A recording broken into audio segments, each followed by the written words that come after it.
get things started now, and we really do have a great session for you planned today with speakers from USAID Washington, the field, and a key implementing partner. And I'd like to now introduce our first speaker, USAID Private Sector Engagement Hub Division Chief, Temi Ifeifore-Kalfi, who oversees both the PSE Hub's future workforce and evidence, learning, and data teams. So, Temi, thanks for joining us and for starting us off today. Over to you. Fantastic. Thank you so much, Eduardo, for the warm introduction. Greetings, everybody. I hope that you're doing well. We are so excited for today's session. Part of what I wanted to talk to you about a little bit today is about who are we at the Private Sector Engagement Hub and why is this research so important to us. So the Private Sector Engagement Hub, we are leading efforts on making sure that we can scale the way that we're engaging with the private sector, and we're also trying to build the agency's capacity. The ways that we're trying to do that is, one, we're trying to make it easier for our staff in the missions to be able to do private sector engagement. We're providing them resources, we're trying to build their capacity, and we're trying to build their skills that they have in order to mainstream doing private sector engagement. So not just as a technical area, but part of everyday business.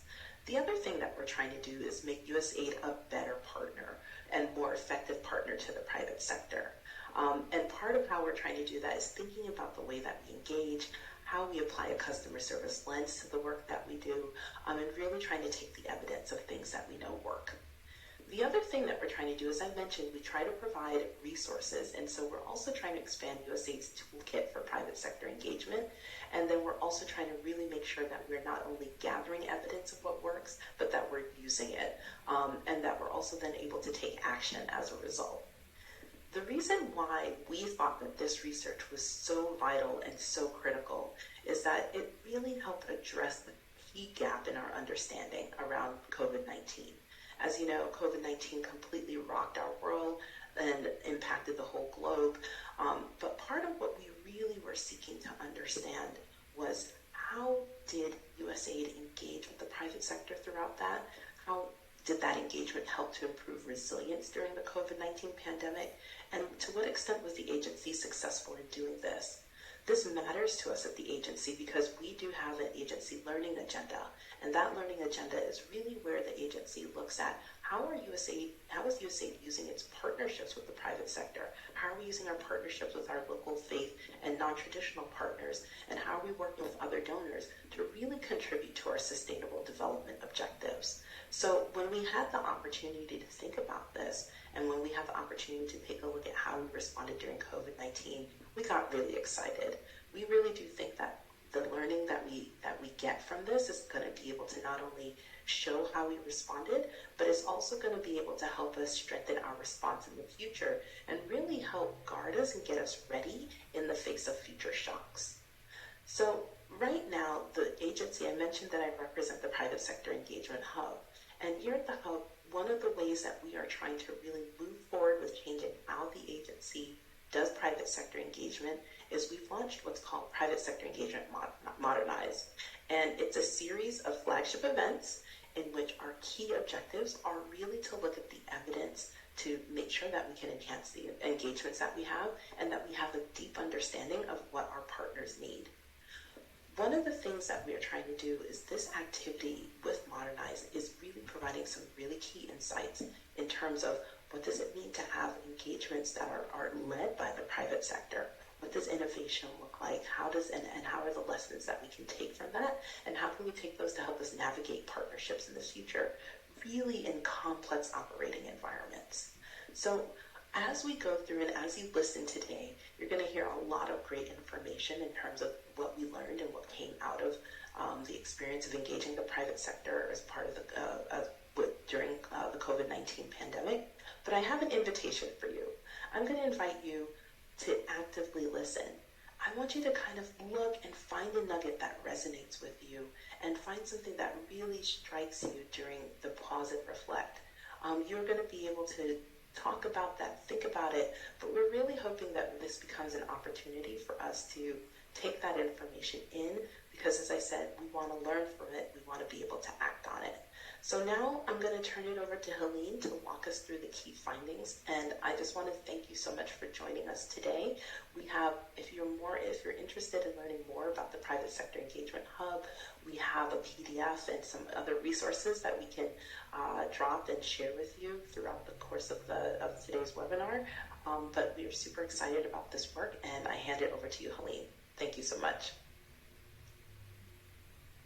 Thank you, Tammy, for these great opening remarks and for situating this study. So my name is Ellen Kurimejan. I'm a private sector development specialist at DAI. I'm very excited to have this opportunity to discuss these findings with you today. Before jumping in and talking about this research, which has been led by DAI with some support from my co-chair associate, we wanted to kind of share with you some of the key takeaways that you shared with us while registering to this webinar. About really your experience engaging with the private sector during the pandemic. I won't read those, but just stressing a couple of points that resonate with this study. Really this need for flexibility to help them pivot, also sizing new opportunities in the market around digital economy, opportunities and new markets. So thank you for sharing those, and hopefully we'll also have opportunity in the Q&A for more engagement with you. So next slide, please. So what was this study about?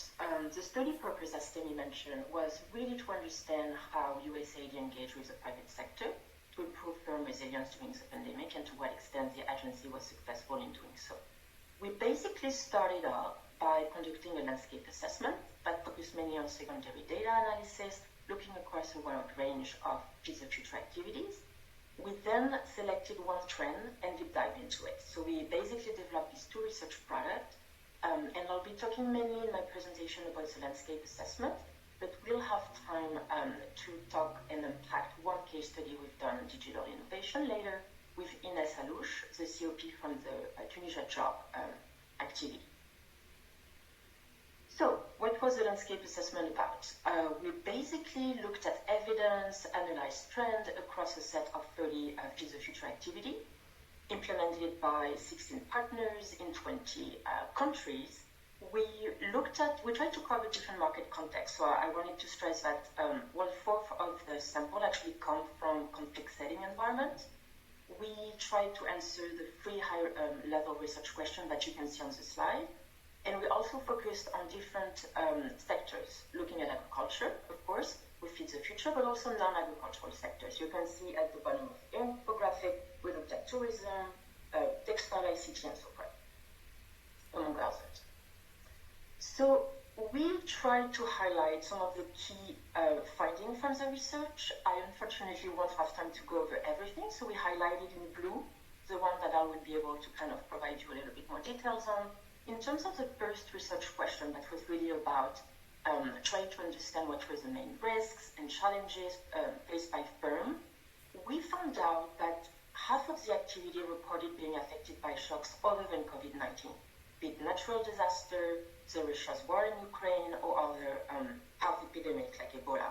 So this sort of layering of shock that really occurred during the pandemic really make us think, really stressing the importance of considering the concurrence and range of shocks to be really embedded into resilience strengthening strategies to kind of avoid firms going straight to negative coping behaviors, laying off people, all of these things we may have seen that can actually have a ripple effect on the economy.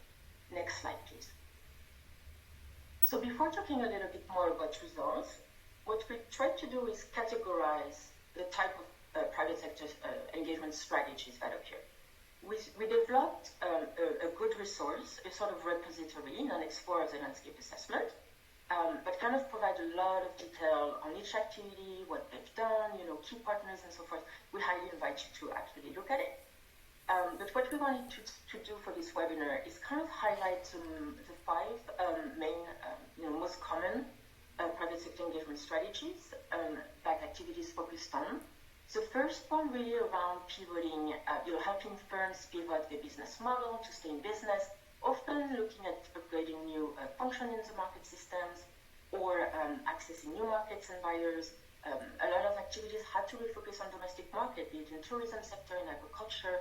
The transformer market system activity, for instance, really help local growers, potato growers, try to grow for cheap processing, basically in country because of the difficulty to kind of import potatoes. So they worked on getting the right varieties and stuff. So that was really one example of an important pivot, but there are many others in the study. Second trend is around improving local food production, also continuation of local markets. Third trend is around providing health-related information and equipment to private sector, sizing, anchor firm manufacturing to kind of produce, health-related equipment like the personal protective equipment. Fourth trend is around helping unlock and maintain access to finance for MSMEs. I'm thinking here of the Western Africa Trade and Investment Hub project that basically provided some sort of first grants to financial institutions to help them continue lending to MSMEs, working capital and so forth during the pandemic. And the last one is around digitalization through the development of e-commerce, e-traceability system, and many other things. We'll spend time here because we have the chance of unpacking a full case study on that later on in this webinar. So, in terms of results, we find many things, but when looking at the qualitative evidence and some of the indicators that actually activities reported on, we can say that USAID was successful in supporting firms to enhance their sales, their jobs, and their business performance during the pandemic. Most activities that reported on these three outcomes actually met the indicators. We also saw that there are factors or models that's been used more than others that actually help companies pivot better during the pandemic. And to stress a couple of them in agriculture, I'm thinking here about local distribution network, last mile model, customer-centric models that really help connect firms markets and services during the pandemic. Next slide, please. In terms of lessons learned, many things. I'll stress the one around the importance of investing in connectivity and building networks. We saw that activities with strong pre-pandemic relationships with government and private sector were better positioned to respond. Some activities also had a strong mandate to actually work with the public sector, and we try to connect private companies with public entities, especially at the local level. That was very much the case in Nepal, where those connections were critical in helping businesses continue operating to get the right business lessons and so forth. We invite you to look further into this into the report. We also find some qualitative evidence that strengthening partners network and connectivity across market systems can strengthen business ability to pivot. Next slide. So looking ahead, I think if there's one key aspect I'd like to stress today, it would be that, when looking at the market system and some of the characteristics that define it, prior to a market crisis hit, those can be highly determinant of future recovery. So there's really the urge to really continue investing in building market systems resilience. How can we do this? We came up with several recommendations. I won't look over all of them, but just to stress a couple. Embedding resilience concepts and practices into private sector engagement would be critical. Many IPs also stressed the importance of providing flexibility in terms of contractual and administrative requirements. Few things that we mentioned were embedding into cooperative agreement and contract like crisis modifiers, or waivers with selling already embedded for emergency funds and things like that. And also continued investment in digitalization of supply chain is also proved, a very effective strategy to help improve firm resilience during the pandemic. So now we wanted to say a few words to introduce our second research product, which is a digital innovation roadmap. We basically conducted 4 case studies. One in Georgia around boosting digital workforce readiness and e-commerce. Another one in Pakistan around promoting women digital inclusion. One in Honduras around addressing supply chain disruption with a partnership with a fintech company around e-commerce as well. And the last one, which is the one that Ines Alouche will talk about, is around increasing access to finance in Tunisia. Based on this case study, we went ahead and sort of developed what we call a roadmap in 7 steps. We won't have time to dig into this today. We invite you to look at this resource.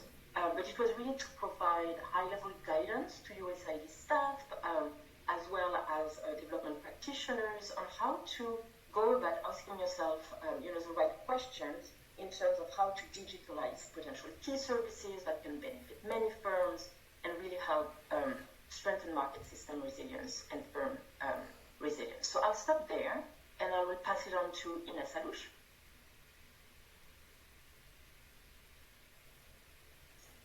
Thank you, and hello everyone. My name is Ines Alouche. I'm the Chief of Party of the USAID Tunisia Jobs project implemented by Chemonics.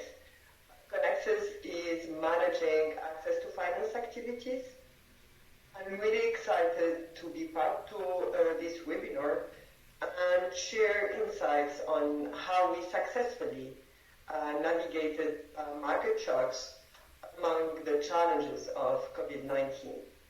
As Hélène said, I'll be focusing on the innovative design implementation of Jussur Invest, the digital platform matching businesses with private equity firms. Basically, to respond to businesses' lack of access to finance worsened during the COVID, we facilitated a public-private partnership to leverage the government emergency fund into the first online marketplace in Tunisia, of course, matching businesses with private investors. These initiatives basically involved three institutions. The ADIC, it's the Tunisian Venture Capital Professional Association, the CDC, the Tunisian Stock Exchange, BVNT. We've entered into partnership with those institutions before COVID. The purpose of our partnership is to facilitate access to finance to businesses and promote the use of innovative products, financial products, of course, and services. Next, please. Next, please.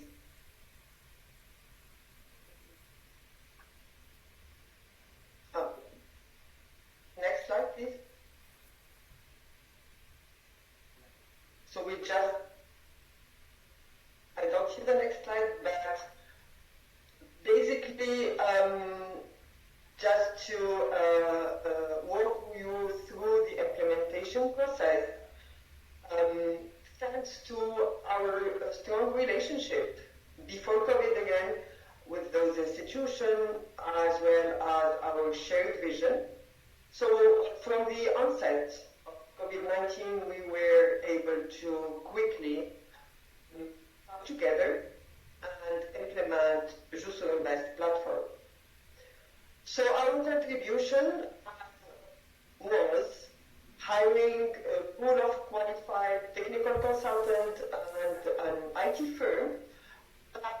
We formed a working group to facilitate this interaction and collaboration between stakeholders to design the platform features and the exit strategy. Here, I would like to underscore some few key tips during this implementation process. First, the selection and the management of the IT vendor. So we've been incorporating the sprint methodology. We've overseen the relationship with the vendor IT firm with a milestone-based contract. And we've added in the selection criteria of the IT firm the technological standards that were required, high technological standards, specifically in terms of data security. Another key point is the management of digital intervention requires establishing a comprehensive master plan to safeguard against deviation in understanding, in expectation, and also in terms of budget. So expanding the ecosystem, maximizing the benefits of such an intervention within the ecosystem. So for Jussur Invest, it has value for key stakeholders, including SMEs that, thanks to Jussur Invest, got access to private equity investors.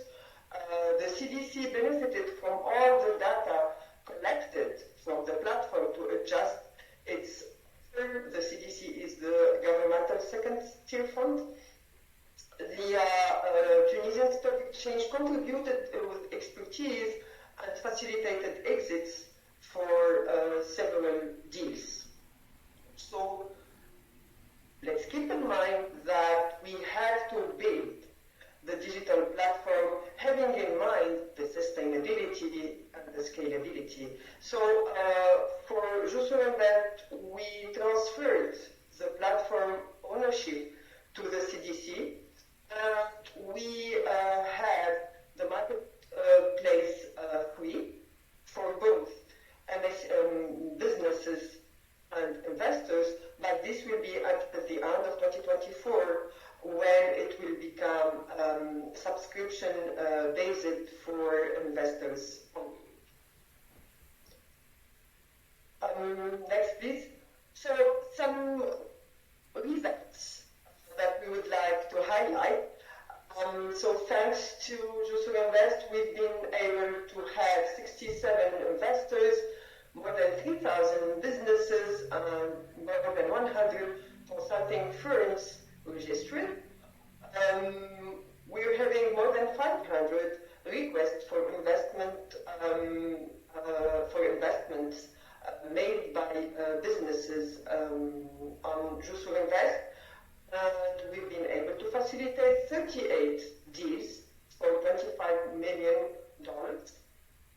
More importantly, by incorporating most private equity investors, the platform created a competitive environment which helped a lot to reestablish the balance of power between SMEs and private equity firms. Next, please. Let's turn our attention to the crucial question. What made this work? What are the enabling factors? First of all, the USAID convening power was critical because it has facilitated communication among most finance ecosystem actors. Also, filling the gap, the communication gap between businesses and equity firms. So we can think of what lessons learned from this partnership. First of all, digitalization requires technical shifts, but also behavioral changes. So for instance, we've developed a communication plan with messages tailored to SMEs and investors. Ensuring a secured platform is key as it helps a lot to get this continued buy-in from existing partners. Also, from jobs, we had dedicated point of contact who maintained ongoing communication with all partners. But not least, because we had invested in partner relationships with vital institutions before COVID, it helped us to mobilize them more easily during the crisis. I would like to add, I have a few minutes just to add some final tips to consider in the context of successful collaboration from our experience developing and deploying Jussur Invest. Basically, building a great digital solution is very important, but it's not sufficient. Success requires alignment of expectation. Second, co-creation, private sector engagement. Engage with SMEs from the start to understand what are the key constraints in accessing equity financing and additional financing. Treat digital solution as a living tool and perform continuous improvement based on the user experience. Also, ensure that the digital platform is crafted with the end user in mind. Last but not least, as Hélène was saying, build a digital ecosystem through an increased private sector engagement in the digital economy. Thank you for your attention.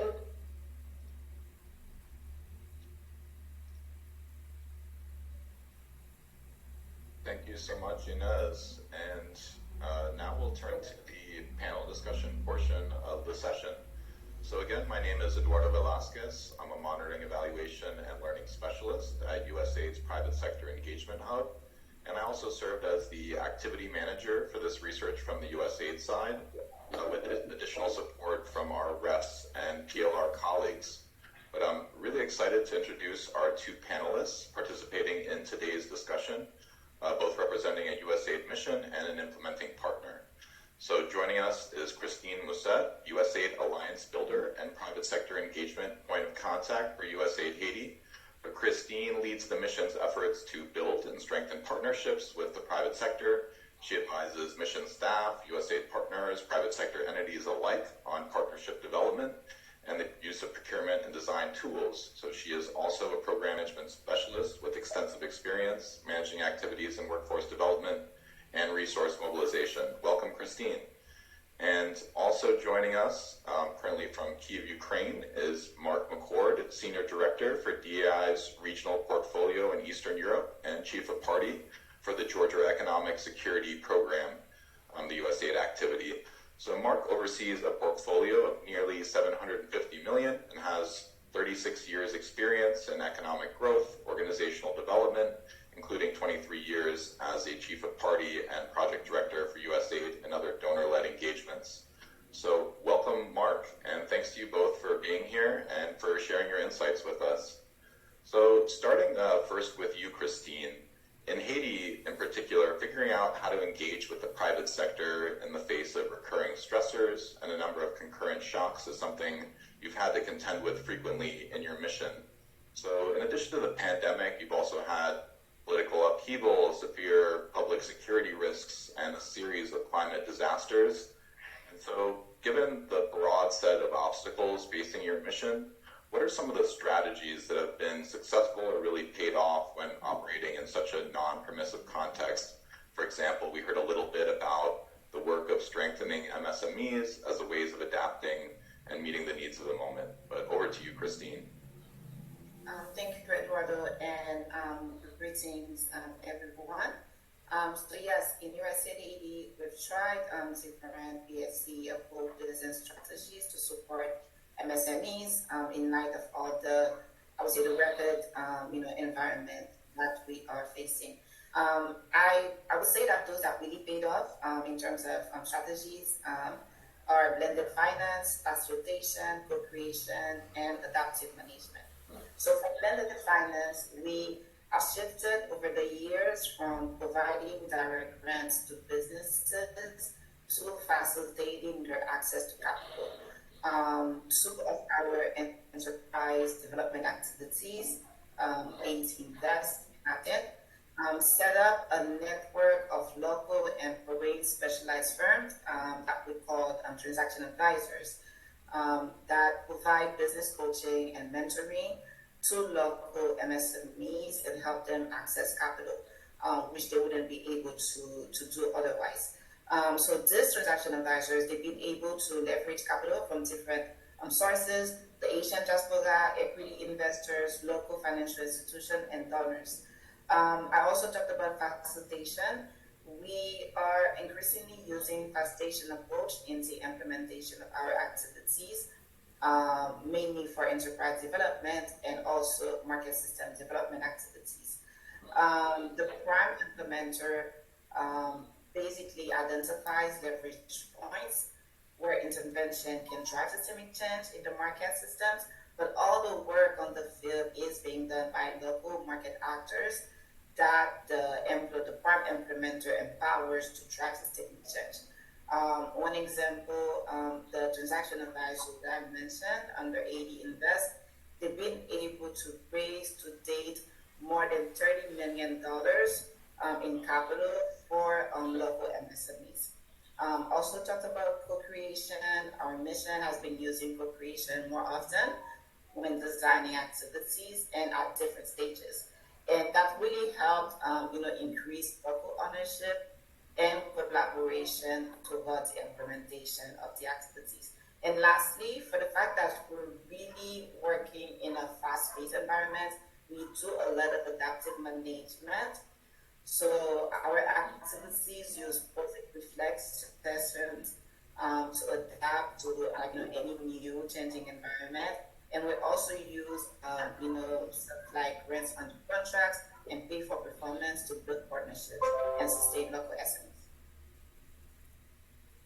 Thanks, Christine. And what I'm really struck by from what you shared is how flexible you've been and successfully have been using a really wide range of approaches to engage partners and adapt to incredibly difficult circumstances. So lots of lessons to be learned from Haiti's efforts. And Mark, now turning to you from the implementing partner side, was there something that really stood out to you as a key takeaway from PSE programming during the pandemic that you can take forward and apply to future shocks? So really forward thinking there. Over to you, Mark. Thank you, Eduardo. And there are two major takeaways on which I want to focus for just a few moments. The first and main takeaway for me was the ability, because of the pandemic, to facilitate major strategy and operations transformation among stakeholders. It likely wouldn't have been possible without the disruption of the normal approach. Let me give you an example here. Case in point was the USAID Economic Security Program in Georgia's work with the Georgia National Tourism Administration. At the time of the pandemic, I was chief of party for the Economic Security Program, and it totally transformed our work with GNTA from a strategic standpoint. We were able to convince GNTA for the first time to target its marketing, increase its social media presence, utilize travel influencers, and otherwise focus on sustainable instead of mass tourism approaches. We've been trying for over a year to do that with very little traction until the pandemic forced GNTA to rethink its entire strategy and marketing approach. Today, the approach which we helped GNTA pivot to during the pandemic is driving a highly successful tourism effort. There's another takeaway that I want to focus on as well, though, and that is that for all of the ills of the pandemic, for all of the shock that it created around the world, it also created exponential growth in sectors such as ICT, digitalization, creative industries, and e-commerce. The growth in these sectors would certainly have happened anyway in most countries. But the pandemic sped up the progress toward these important business areas. It transformed the workforce, with tourism workers, for instance, migrating to other sectors such as e-commerce as the tourism industry drew down and there wasn't work for those in tourism. They had other options, and they were able to move into the digital environment, and many of them have stayed in that environment.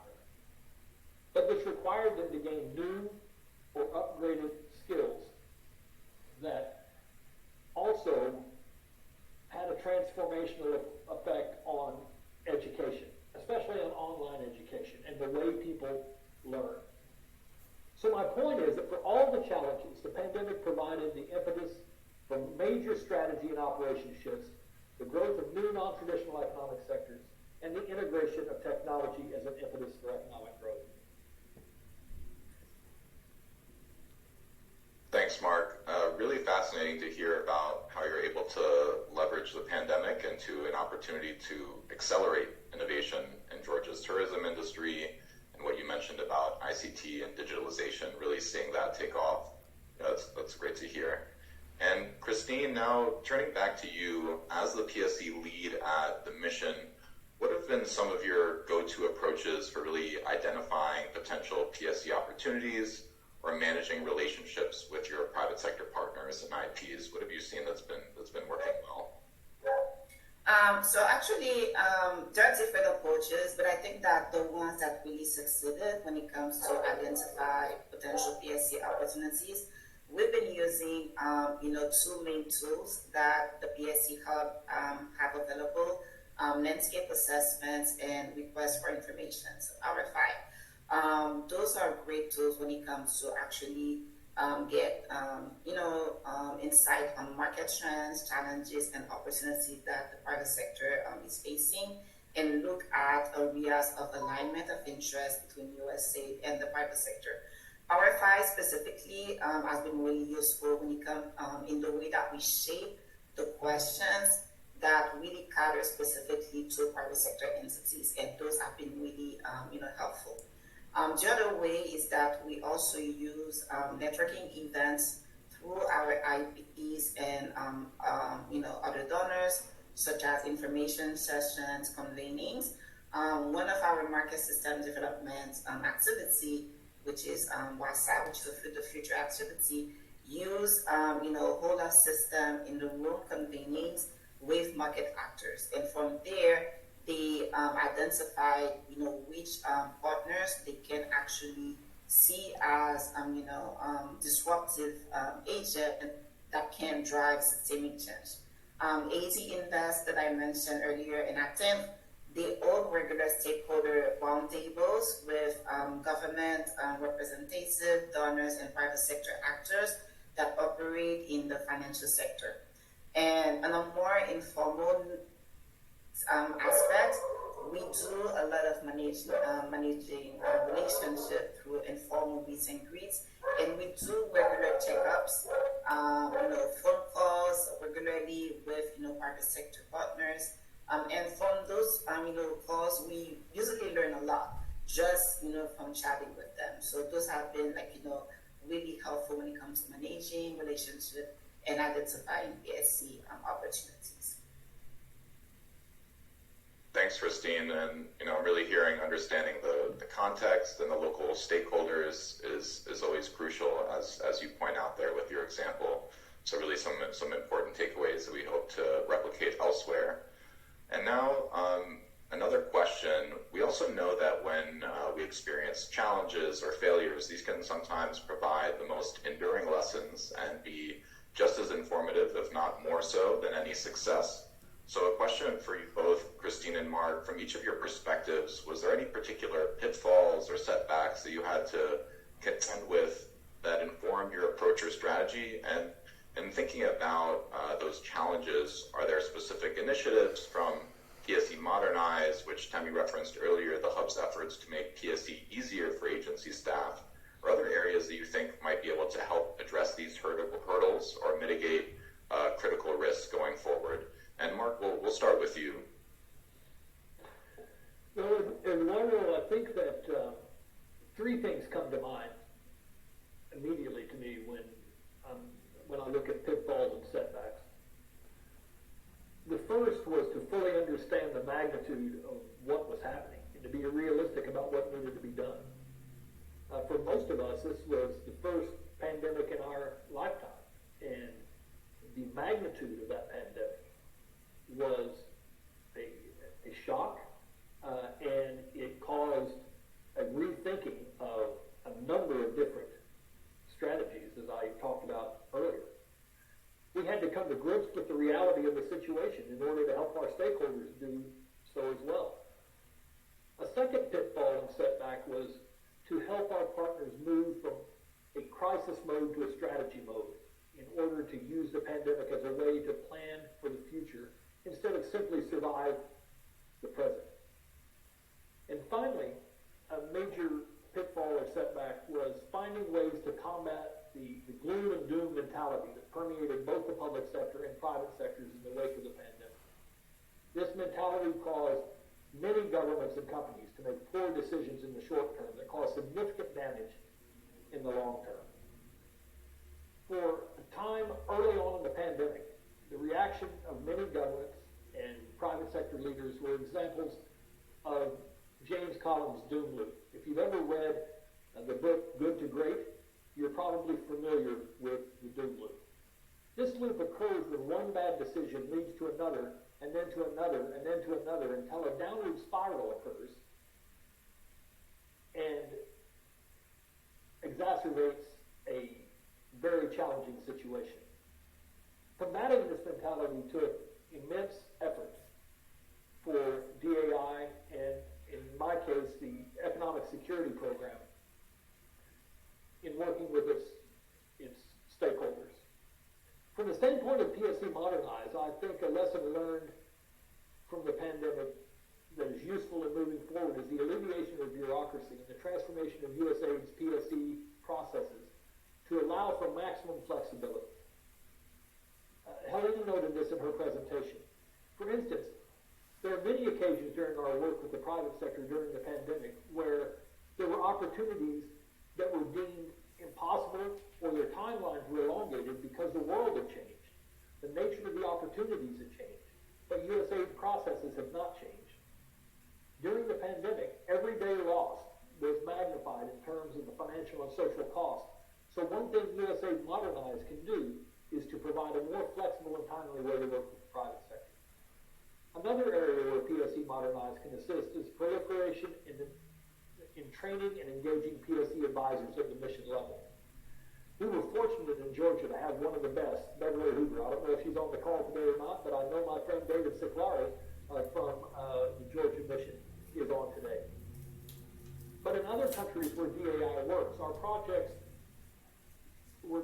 had not been supported in the same way with acknowledgeable and engaged private sector experts at the mission level to help embrace private sector opportunities.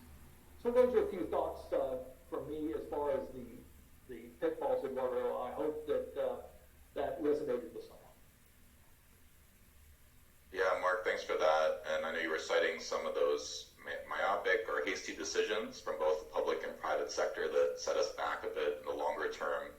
And then also having really experienced PSC advisors who understood, the context and had that knowledge and background were really critical to the efforts, and appreciate the reading suggestion too. I'm going to add that to my list.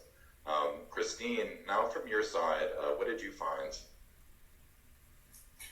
So Haiti is a particular case in the sense that we didn't actually suffer that much from COVID-19, but all the subsequent crises back to back, paid up, country shut down, and also the insecurity, kidnappings and so forth, and also the assassination of our president.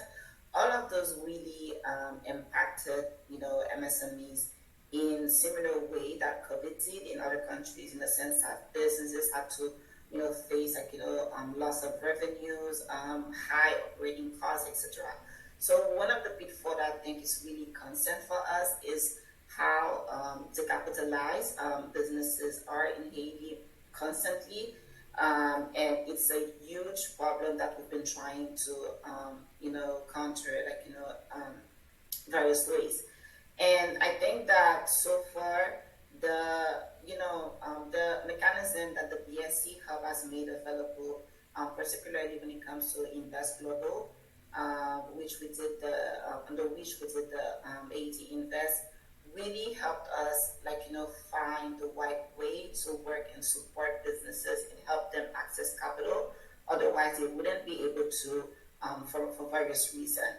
And also, I think that when it comes to flexibility, the PSCP APS, through under the PSC Modernize, the fact that they're now allow missions to actually decide on the level of leverage ratio that they ask businesses and they require from businesses when it comes to partnering with USAID, I think those have been helpful.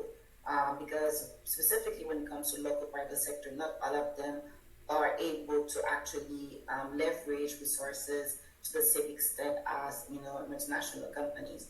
So I think that in that sense, the BSC Hub has done a great job when it comes to finding flexible ways to partner with local private companies and cater to their needs.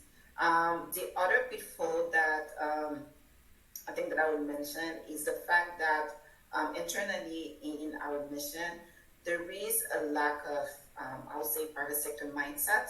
because many of us USAID staff from the international development world, so we don't necessarily have the way to speak and converse and engage a private sector entity and understand exactly their operating environment. And as Mark mentioned, our processes take a long time. It takes like months to decide on a simple, I don't know, procurement, item. So I think that in that sense, moving forward, and I think that the PSC Modernize is on the right track when it comes to allowing more flexibility. For instance, the PSC PABS allows, within months, a couple months to be able to actually award a partnership with the private sector. So I think that those have been useful. So when it comes to, changing the private sector mindset from the USAID staff, so I think two things have been really useful so far for us. The PSC Workforce Program, I think, with all of the trainings available now, virtual but also in person, so that, USAID staff can learn more about how to engage the private sector. And the PSC Community of Practice is a very great tool where we can actually, communicate with other missions, learn from others, how we can actually improve our way to engage the private sector. So I think those two tools were really helpful. Perfect. Thank you so much, Christine, and thank you to you both. In these last few minutes here, we will turn to the Q&A portion of the session. So we'll look at a few questions that have come through, and we'll have a chance to hear a bit more from our speakers. And also here you'll see QR codes with some of the resources that we've been referencing, and we'll also be sure to include that in the follow-up email. And so looking at some of these questions, let me first kick it off by responding to this question that was more aimed at the PSC Hub. And the question is, what do you see as one of the Hub's biggest takeaways from this study that is shaping how we can expect USAID to do PSC in the future? Recognizing while the worst of the pandemic is largely behind us, we will continue to see stressors looking forward. So keeping with this theme of using the findings to really apply them to our future thinking, there are a few useful takeaways for the Hub and the agency that I would want to point to.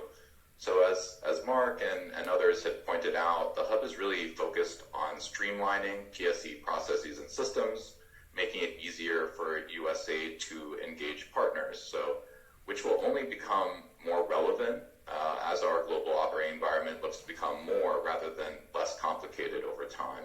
So we can point to any number of ongoing and emerging crises, ranging from climate shocks and complex conflicts, where staff won't necessarily have the time, capacity, or experience to figure out all these difficult bureaucratic procedures, but will really need to spend their energy and focus on being innovative and solution-oriented and determining where our private sector partners can in fact add value. So within that context, we want to keep pushing to ensure agency staff and IFPs facing these challenges have that wide degree of flexibility and the training and knowledge to carry out these types of engagements and don't have to reinvent the wheel every time. And finally, we also need to continue winning hearts and minds, so ensuring that PSC isn't seen as a niche tool and that people are fully aware of the potential benefits and utilize these approaches for a broad spectrum of humanitarian development priorities. And so turning now to another question that we have, and Christine, I will pass this one over to you, so feel free to jump off of mute. But the question is, what opportunities do you see to use the digital innovation roadmap that we've heard a bit about, given the current crisis you face in Haiti and that you've had experience with elsewhere? Sure. So I think one opportunity that I think that we see from using the digital roadmap is, given given all the crises that we face, but mostly climate change and everything, and we have a lot of hurricanes and so forth. So I think that one of the main issues that comes up whenever we have one of those climate change issues is the fact that oftentimes populations are not able to, use payments, so that they can actually go about their business that need to restart, following, a major, incident. So I think that one good use would be, facilitating digital payments and facilitating access for, credit for, remote communities. And using the digital, platform, roadmap would be very useful when it comes to how we can identify, private sector actors and to which extent we can work with them to actually increase access to digital payment. And actually, one example is that following, the major earthquake that we have in 2021 in the South, we have been approached by, fintech companies that were interested into finding ways to allow, to improve, population access to digital payments and also financial services, like getting, either, I would say, money from their relatives living abroad in the US or Canada. So I think that, looking into the different steps and how you can actually start from seeing what opportunity exists, what type of challenge that we need to address, and from there, what type of, private sector actors that are in the field and that can, engage, that we can engage and work with. So I think that digital payment, when it comes to humanitarian assistance and finding, available digital payment systems for remote communities is something that would be useful. That would be very useful. And this is a conversation actually that we're having right now because we are in the process of doing a private sector landscape assessment in the humanitarian assistance field. And this is one of the things that we're going to look at to see exactly where there are opportunities in Haiti to actually engage the private sector to allow digital payments and those type of services to counter the effects of humanitarian disasters. So this is something that definitely that we will look at, and I think that the roadmap would be useful in that sense. Great, thank you, Christine. And just quickly in the last minute here, we'll turn to Hélène just to address one of the questions that came through. The question is, what are some of these strategies that ensured gender equity and social inclusion was really at the center, at the heart of those PSE strategies? Right, no, this is an excellent question. I'll be very brief, but just to mention a couple of things here. So the implementing partners really invested into actually conducting COVID-19 assessment, and we really find through these different assessments that women-owned businesses actually have been more affected by COVID-19 pandemic. So I think this question is really important. It's actually a great plug to the digital innovation roadmap we've developed, because we've done a full case study on the work of the Pakistan SMEA activity that basically engage with a multinational, Meta, to basically leverage their existing training on e-commerce, digital skills, for women-owned businesses, and really adapted that to their particular needs in Pakistan. And so I think they train about 700 women on that, and that really helped them then continue to operate, leveraging e-commerce and digital solution as part of the pandemic. The last thing maybe I'll say, and then I think we can close up with time, but it's other strategies could be, co-investing in actually sectors that employed women mostly, and making sure actually these firms can pivot, stay in business, and continue employing women. So that gives you two different strategies, but there are many others, and we invite you to actually look at the landscape. We do have specific section on that. Thank you. Thanks, Hélène. Yeah, very much encourage people to take a look at the research and go a little bit deeper into some of what we've discussed today. So yeah, just in closing, just wanted to highlight through the research and through comments, many of our panelists, it very much highlights how PSE is an indispensable tool in the agency's toolkit both when we're talking about current programming or future readiness and response. And just to note that many of these insights and this research will feature as part of a broader set of tools in the agencies that the agency is developing to guide that future response and readiness to future shocks, whatever that may look like, and probably most likely multi-dimensional issues that we might be facing down the line. But again, just a big thank you to all of our speakers, Temi, Hélène, Inez, Mark, and Christine, and to everybody who joined us from both Washington and around the globe. So thank you all very much. And with that, we'll close our session. Thanks all.